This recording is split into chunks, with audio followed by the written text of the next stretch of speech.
I want to review here a couple crazy things people have done. I want you to tell me, did the IRS allow this, disallow it? What the outcome? Okay, if you were the IRS agent looking at this. Okay, so there's a man that wrote off more than $10,000 he spent on an air conditioning in his home as a medical expense. He claimed that it was necessary, that because he had a condition that caused him to sweat profusely. And attached a doctor's note to his return that the loss of fluids from sweating could pose a health risk. Goes into an IRS audit. What do you think the IRS auditor said? Well, if he has a doctor's note, I think they should allow it. Well, in this case, I get a visual of this very sweaty man, and I don't want the visual. I say the IRS should allow it, period. You know, in this case, actually, they did. The doctor's note worked, and the IRS said yes on this. I remember years ago when I started my career, I started as an IRS agent, and I remember I had one return. I had the audit issue was dependency deductions. Okay, and I had a guy with 8 children. And I thought, so what's the big deal?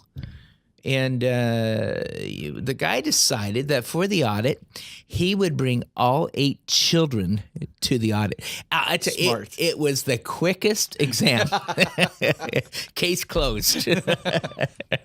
So you never know in these audits, but I thought that it's a very effective strategy. Bring all your kids in. Yeah. We're done. So, okay, here's another one. So a wine store owner in California wrote off a nose job. He said that the surgery was necessary because he would often make several trips to Europe to buy wine and needed to smell it in order to select the best ones. Well, if he wanted a smaller nose, I would say no. But if he had, for example, a deviated septum, if there's a medical reason, I say yes. Yeah, it's interesting. You and the IRS agent agree on this. The IRS allowed it, allowed the nose job. There must have been something wrong with it. I once met a chef, a gourmet chef, did not drink wine, but won the wine tasting competition because they had extra olfactory nerves inside the nose, and she could actually, without tasting the wine, the smell could determine the flavor of the wine. So, anyways, okay, here's another one. So far, you're 2 for 2. All right, Who would have thought? So, a woman took a teaching job at a private Catholic school in New York. Her salary was $20,000 less than it would have been at a public school, and she tried to write off the difference on her return as a charitable contribution because she was willing to work for less money to help the church. Okay, I think she should get it off, but I think they'll say no because they're losing twice. They're losing once on the reduced income, and they would lose a second time if they gave it to her as a deduction. So I'm going to say they should give it to her, but they're not going to. That's exactly what and you know the interesting thing is you can't take a deduction for money you never reported in the first place, right? So nice try, but teacher didn't win on that one. Okay, here's another one.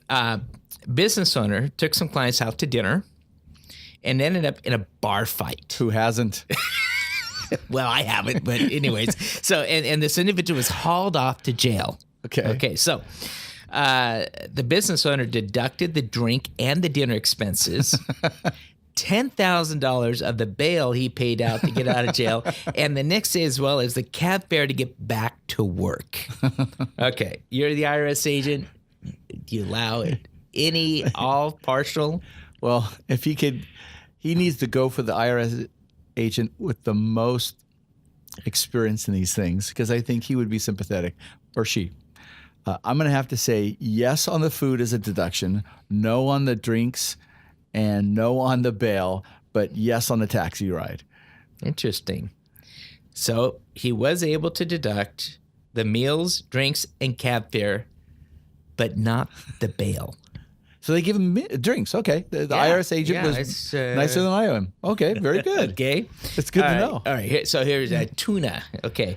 100 pounds of tuna. So an auto manager from New York took a fishing trip to California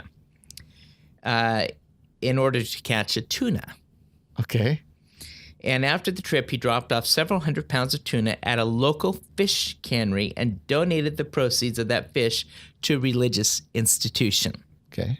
The man claimed that the donated value of the fish, which turned out to be several $1,000s, was a charitable contribution. You're the IRS agent. What do you say? I say yes. It's fish. Yeah, that's easy. I'm wrong. I can tell. No. Actually, you're right. But okay. the ironic thing is the guy did it for 10 years in a row. Oh, he likes the fish.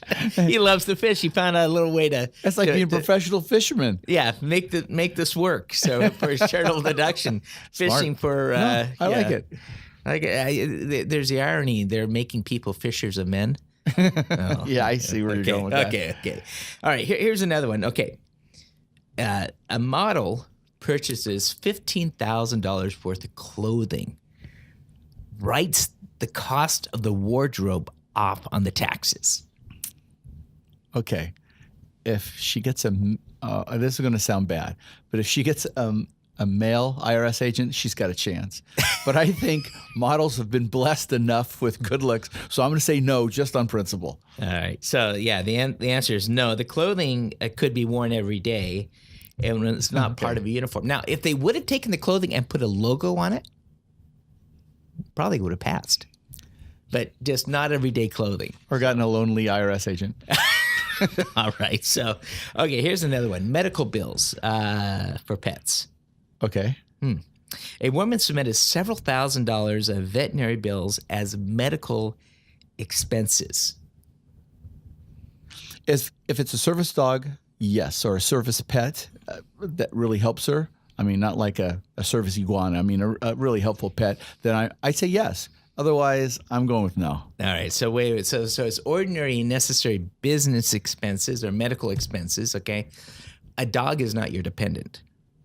Okay. Okay. So you don't have a connection between a taxpayer and someone else's veterinary bill. So in this case, IRS says no. All right. And that was the end of it. So, okay. A woman that was attending a black tie charitable fundraiser event didn't have anything to wear for the event. She went out, purchased a dress, and tried to deduct it. Okay, let me think. So if my wife went out and bought a black dress, I want it deductible. I want it. I don't care what the IRS agent says. I want it to be deductible. I think every woman should have one black dress. Well, in this case, remember, you got to put the insignia on it. You got to put No, that doesn't work for me. Yeah, it did not work because it was everyday wear. Okay. So gambling losses. Okay, so a mortgage business owner had foreign clients visiting from China. He needed to entertain them and knew that they enjoyed gambling. So he ended up deducting $700,000 in losses as business expenses. No. Well, in this case, it was a partial. Really? Yeah. Okay. And so here's with gambling losses, you can offset gambling losses to the extent of gambling winnings. Okay. That makes sense. And so this man had total winnings of $280,000. Oh. So usually what happens is people aren't worried about the gambling losses until they have gambling winnings and get a 1099. Oh, gotcha.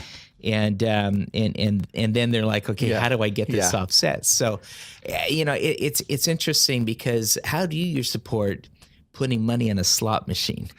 That's why my answer was so decisive. Or how do you support losing money at the Keno table? And that's often the challenge. That the IRS will come through and they'll ask them to support their losses in there. Well, in this case, the guy could establish the losses, but then the rule is you can only offset losses to the extent of winnings. Okay. Okay. So, all right. Now here's tight clothing for work. The IRS established that you can't deduct clothing as a business expense unless it is exclusively worn for work. Okay? American singer and celebrity Dinah Shore. Remember Dinah Shore? I do. She's a great golfer. Has a golf course down in Palm Springs named after her. Okay. I've actually been on that course. Oh, really? Yeah, it's kind of, but I remember growing up and seeing Dinah Shore as a celebrity, TV star. So Dinah tried to deduct a formal address that she wore on a TV show. She argued that since it was too tight for her to sit down in, it was exclusively one for TV. You know, a lot of famous people aren't necessarily rich. So I'm going to hope that the IRS agent said yes on this for a purely selfish reason. I'm thinking about my anniversary is coming up, and I suddenly want to buy my wife a black dress. And for purely selfish reasons, I'm hoping the IRS agent said yes. Well, it's interesting. The IRS did say yes in this good. case. Rumor has it the IRS sent a judge to confirm her claim about the tightness. Some jobs are better than others. All right, moving on. Okay, shady business practices. Okay, in 1981, a man claimed $30,000 in business expenses for the cost of goods that he was selling. The IRS disallowed the deduction because it did not have enough documentation in his records. When he went to tax court, he revealed his business practices and that he had been selling cocaine, marijuana, and amphetamines. Who hasn't? We're back to the same thing. Did the tax court allow or disallow the deduction? Is this the same guy that had to got into a bar fight on a business trip? No, different guy. Okay, because it would fit. Yeah, I'm guessing no. Just I'm going out on a limb here. Okay, so the answer actually is yes. You've got to be kidding. No. It's yes, but here's the problem. Okay. Yeah. Okay. But it was quickly thrown. But he was quickly thrown in the jail. Yes. For criminal offenses, for processing cocaine and having revealed that he intends to distribute it. So. Okay. Talk about losing the battle and winning the war, or the other way around. And so the illegal substances, the marijuana, the amphetamines, cocaine. Remember, the costs of those are never deductible, but the costs around the business expense are. So it's good to know. Yeah, well, good to know. And this guy should have just kept his mouth shut. Staying out. He should have not. He should have just paid it and not tried to get the write-off. Okay, here's a bar mitzvah. Okay, so a rabbi claimed business expense for over $4,000 for 700 guests that he invited to his son's bar mitzvah. Okay. He said that because of his position as a rabbi, he had an obligation to invite all 725 members of his congregation. Wow. Yes, bar mitzvahs are great. So on principle, when I'm saying yes, bar mitzvahs should be tax deductible. If you were the advisor, no. The IRS said no. And actually, this went to tax court. The tax court said that inviting the entire congregation to his son's bar mitzvah was not a condition to his employment. Okay. All right. So here's one here. All right. Travel for geography instructors. Okay. So a high school geography teacher tried to deduct thousands of dollars on a globe traveling trip where after he visited 18 different countries, including Tahiti, Australia, South Africa, Rio de Janeiro, which happened to be during the Carnival Festival. He argued that the trip provided invaluable experience that would allow him to better teach his subject. It also allowed him to gather slides to use in his class. Because you can't get those anyplace else. I would like to think yes, because I think that would be great for every teacher. But I think the IRS is going to say no.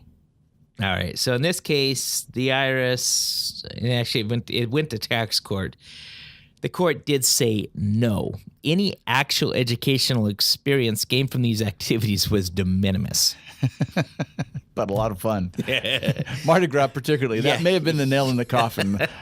So the last thing. Okay, so the whaling boats. Okay. This is not a federal. This is a state item. Okay. So a whaling boat captain tried to write out thousands of dollars to repair his whaling boat on his Alaska state return. He categorized it as a charitable contribution. Nobody is going to give a whaler a break. It's no, no, just no. Okay, well, you forgot. We're dealing with the state of Alaska.